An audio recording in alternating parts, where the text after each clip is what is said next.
Nice rainy day.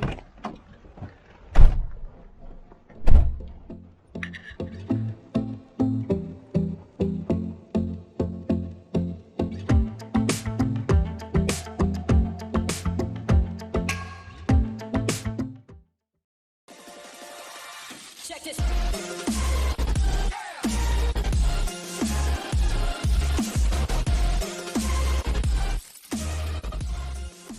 So here we are, we're over at my brother Dustin's. As you can see, it's a busy place. This is where the home of a couple record land speed bikes are. Here's a Turbo ZX10. That's his personal bike. It is a world record holder. Here we have Jay Allen's world record holding Harley Davidson Turbo Harley naked bike. And we're here today to have him help me put together the Subaru motor. So let's go check it out. Say hi, Dustin. Hi, Dustin. Everyone knows this skeezy, wonderful woman. So this is his engine room where he builds all of his bike motors. And he has a lot more knowledge than I do, and he's built motors more than I have, so I have him helping me out today. Here are all the parts. Here's my nitride crank, my 100mm pistons, woo! All of my rods, and my freshly machined block halves, whole block, whatever.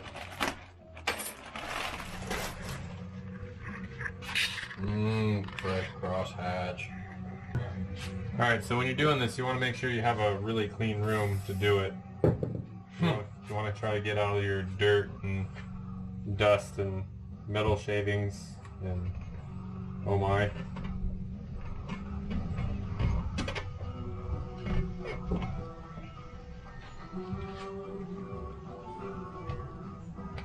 Yeah. That's what I'm saying. You'll have fine honing particulate in there, so you do this a couple times until it all comes out.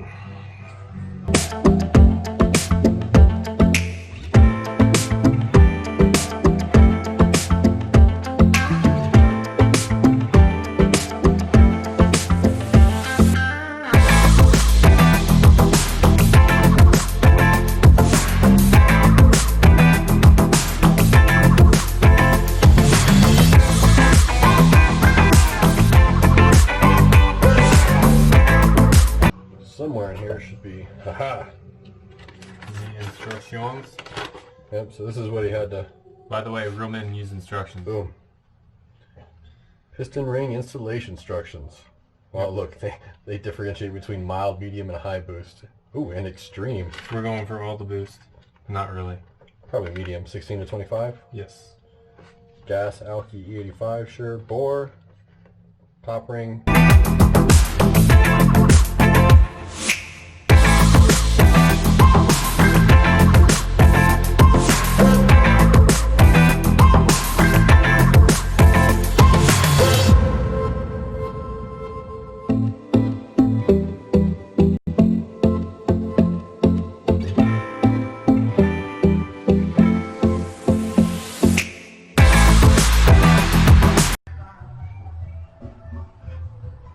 This, ladies and gentlemen, is why you want a good job, so you don't have to rent.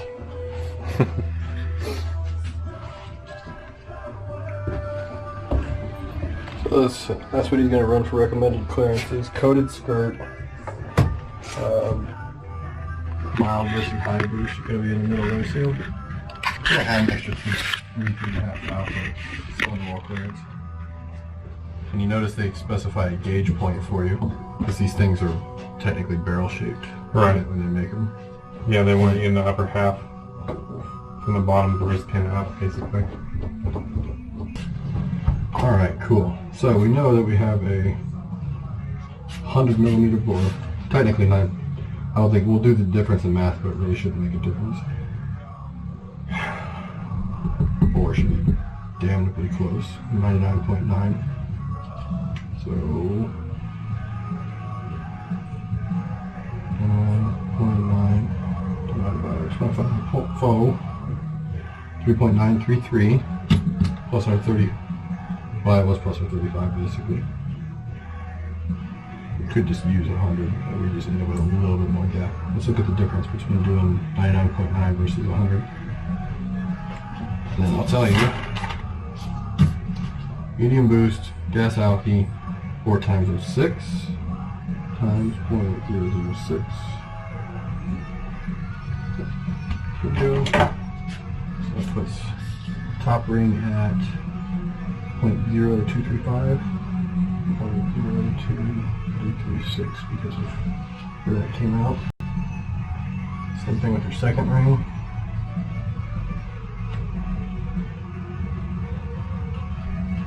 So they want you to do both rings at the same gap, and the oil ring is just what it is, 15,000 inch minimum, which it should have.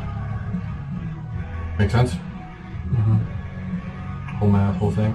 And then obviously the higher you get in cylinder pressure, the more you want, the more ring gap they see. Yeah, because it'll push it out and dig into the cylinders if you don't have enough.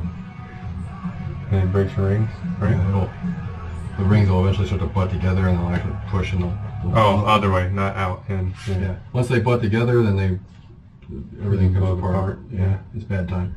Versus if we did 100 divided by 25.4 times 0.006, the difference between using a 100 millimeter bore and this was 3/10,000ths of an inch between what it actually is and 100. So we're not even, can't even measure that. That's what we have, so we're not concerned with that.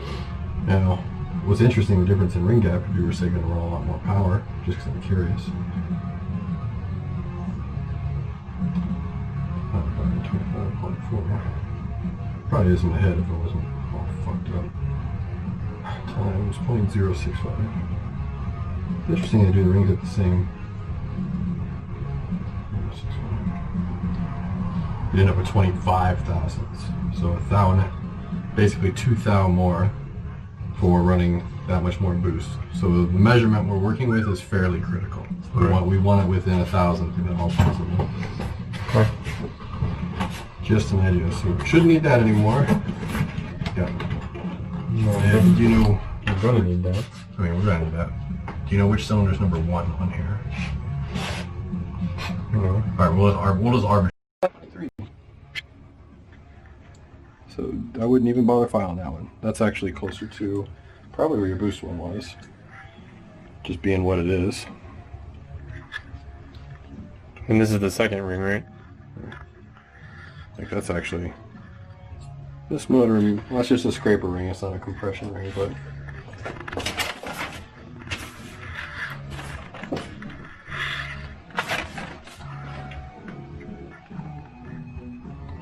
No, yeah, that's the second ring, right? Yeah, it's the second ring. That one's got a lot of gap in it right from the factory. I think that one's at about 29.30. And we only need 23.6. Yeah, we don't have a metal adder laying around, so it's just going to be where it is. Okay. Can't really do much about that. Fair enough. Careful when you take her out. Just roll her up. One down. Let's see what this one. Hopefully this one's a little tighter so you can file it in.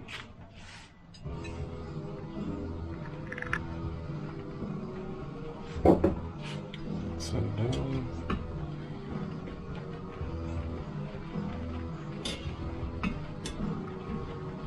That one's a little tighter. Like this and too tight.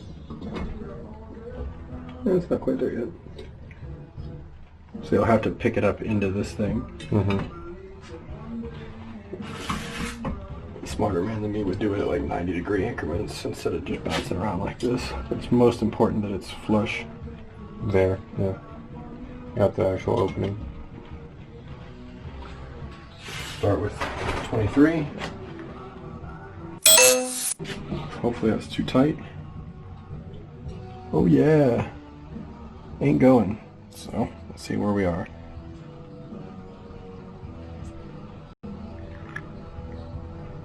$19.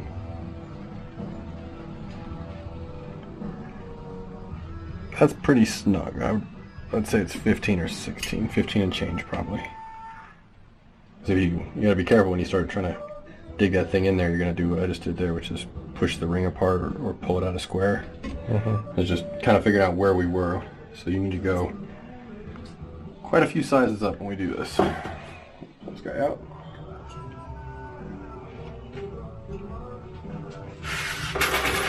Get your ring compressor out. Ring final tools. Put that there.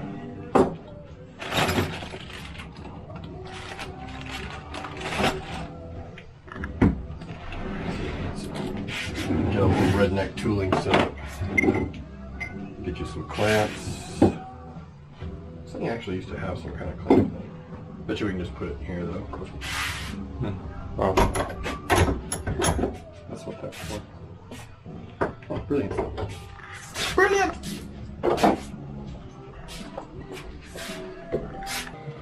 so here we are. We have our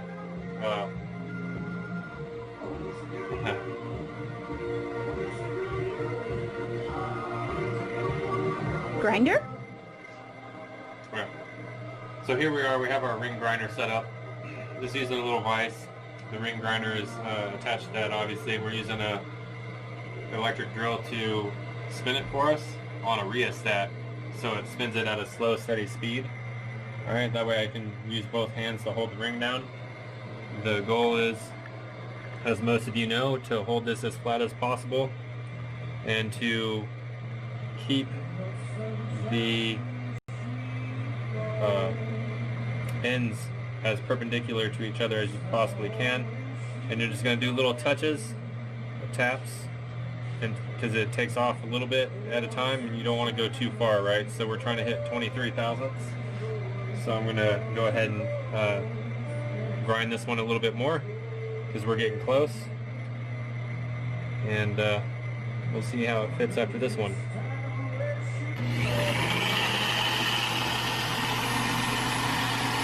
Just want to make sure it's flat and up against the stop.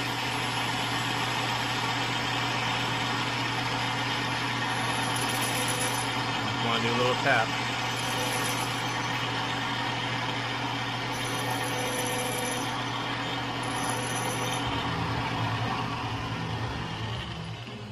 Alright, I'm going to take this little bit of edge off so I don't scratch my cylinder with a little flat file, just a little touch, nothing crazy. It's nice and soft now. Toss this down in here.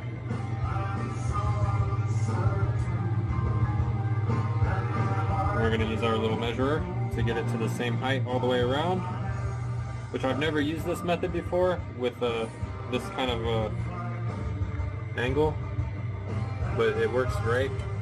I would actually recommend it.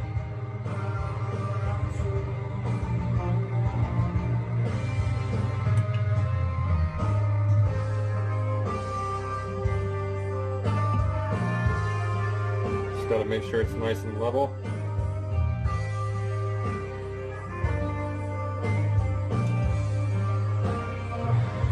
So that makes a huge difference in how your gap's going to look.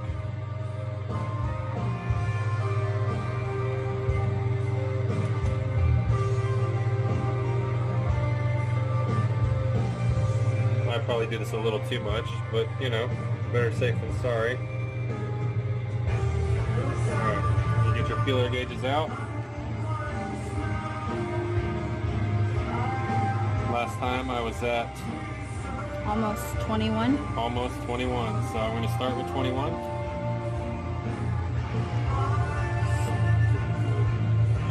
Yep, 21.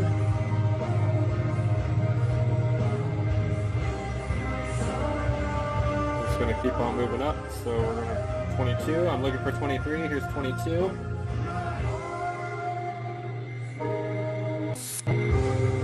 Yep, 22 is good. I think I hit my mark. I think it's going to be 23.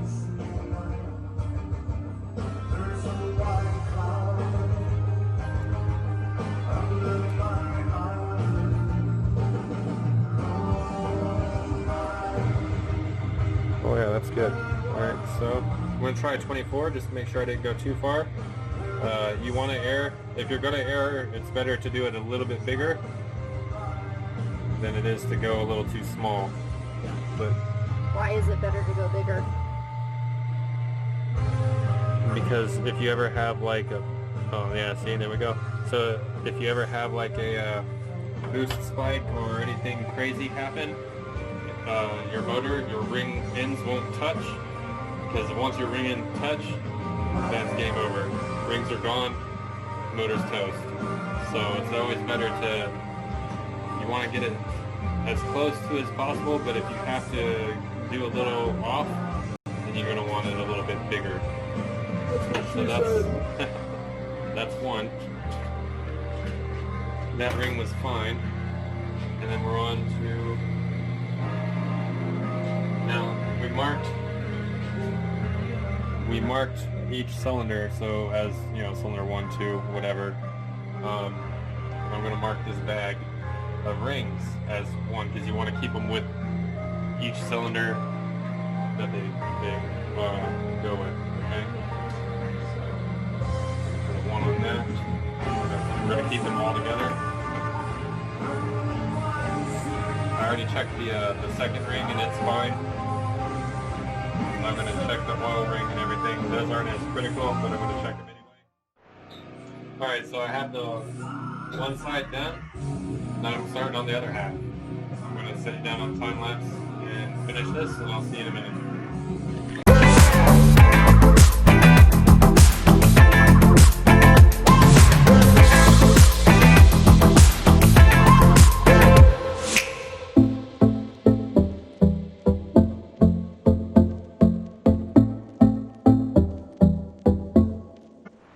Alright, so that's all 4 cylinders worth of rings done.